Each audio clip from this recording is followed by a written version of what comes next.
और बॉर्डर के 100 किलोमीटर अंदर तक जाकर के स्ट्राइक किया है भारत की सेना ने, भारत की एयरफोर्स ने। बहावलपुर में जैश के हेडक्वार्टर को उड़ा दिया गया है, तहस नहस कर दिया गया है। लाहौर के मुरीदके में लश्कर का कैंप उड़ा है। मनीष प्रसाद इस वक्त और इंफॉर्मेशन के साथ हमारे साथ जुड़े। जी मनीष।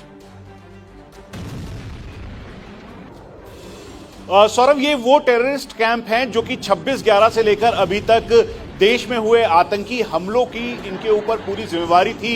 यहीं पर टेररिस्ट जो थे उनको ट्रेनिंग दी गई। टेरर कैंप्स के अंदर जो आतंकियों के सरगना हैं, हाफिज सईद, मौलाना मसूद अजहर, उसके बाद जमीरुर रहमान लखवी जैसे समेत सभी आतंकी इन्हीं कैंप में थे। जो हमें जानकारी मिल रही है ऑफिशियली, उसके मुताबिक करीबन 100 किलोमीटर इंटरनेशनल बॉर्डर से राजस्थान एरिया में उसकी दूरी है बहावलपुर के उस अड्डे की जहां पर जैश ए मोहम्मद का मेन आतंकी हब है।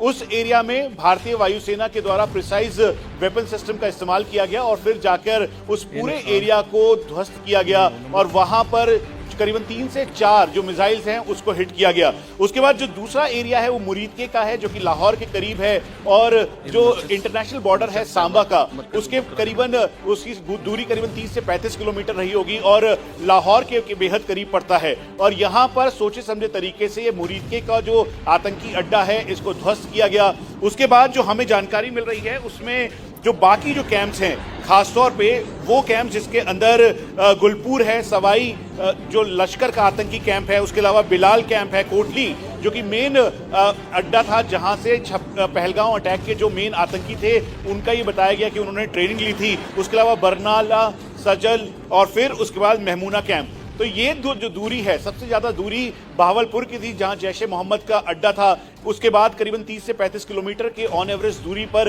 ये बाकी टेरर कैंप और लॉन्चिंग पैड से, तो इन सभी को प्रिसाइज अटैक में जो पूरी तरह से ध्वस्त किया है। जो हमें जानकारी मिल रही है भारतीय वायुसेना के द्वारा, भारतीय वायुसेना के रफाल, उसके साथ साथ मिराज 2000, जैगुआर्स और Su-30 MKI के साथ MiG-29 ये पूरा पैकेज फॉर्मेशन में था जिन्होंने जो राजस्थान के ऊपर की तरफ पूरा एरिया को डोमिनेट किया और फिर जाके हिट किया टारगेट